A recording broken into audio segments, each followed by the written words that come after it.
Dilerim bari gel, canımı cananası bari gel. Sen zamanım dilerim bari gel, canımı cananası bari gel.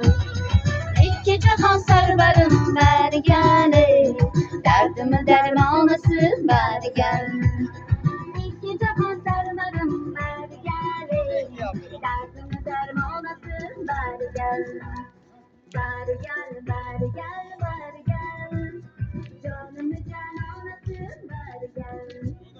Bari gel, bari gel, bari gel, canımı cananası bari gel. Ana katta qozonlarda sho'rvalar pishyapti, oshlar pishyapti. Mana bizning oshpazlar ham mana mehr bilan osh pishirishyapti. Ana. Ha, qanaqa sho'rva bu? Pomidor kabob degan sho'rvami bu? Ha, suyuq ovqat. Suyuq ovqat, pomidor kabob qotilman. Oshpazimizning ismlari nima bilsa bo'ladimi? Tushunmadim. Oshpazimizning ismlari nima? Men Ha, Rashid. ana. Oshpazimizning ismlari Rashid ekan, mana. O'zlari o'z qo'llari bilan pishiryaptilar sho'rvani. Bitta pomidor solinadi, pomidor kabobga bitta go'sht, chesnok, bolgarskiy, piyoz, lavroj, tamam, solingan. Ancha yildan beri bu ish bilan shug'ullansangiz kerak, to'g'rimi? 43 yil bo'ldi. Ha, ancha 3 yil o'qituvchi zo'r karabinda ekan. xizmat qildim, u yerda oshpaz bo'ldim. Ko'k deydi u yerda. Kamuz ishlagan. Endi yoqadimi shu ishingiz o'zizga? Juda yoqadi. Ha, gap 43 yil shu 63 ga kirdim, shu bilan hali shug'ullanib yuraman. Bu jiyanlarniki bir xolosona xizmat. Endi ani ikkinchi qozoningizda nima pishyapti? Uni ham bilsa bo'ladi. Unda osh. Ha, osh mana. Oshni ham o'zlari qilyaptilar Rashid aka mana. Mehr bilan oshni ham o'zlari qilyaptilar. Mana osh. Ana.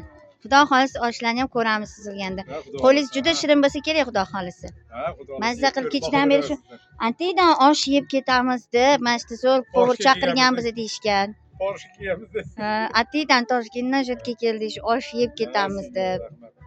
O'shanga baraka toping. Xudo xohlasa mana shu oshlaringizdan biz tatib yeb ko'ramiz. Inshaalloh. Bu oila menga singlim tushgan. Ha. Jiyanlar. Ha, bular qarindosh ekan, singillari tushgan ekan. Juda yaxshi oilaga tushibdi singingiz. Iloyim baxtli bo'lsinlar. Yaxshi. Bular juda yaxshi oila. Joylari, Kamtarin. tabiati ham zo'r. Ha, juda ham. Mana shuni aytyapman-da, bu tabiatni ko'rib odamni ko'yini nima deydi, ichi to'lmayapti-da, bu chiroyli manzarani ko'rib yana shu manzaraga qaragisi keladi odam. Juda ham chiroyli manzara. Rahmat senga. Hop, salomat bo'ling. Kirayni yopib qo'y. Ovqatlaringiz pishirishingizga omad, sizga ham ishingizda omad. Xudo xohlasa kelajakda undan ham yaxshi povur bo'lib, undan ham ko'p cho'qqiligi erishing. Rahmat.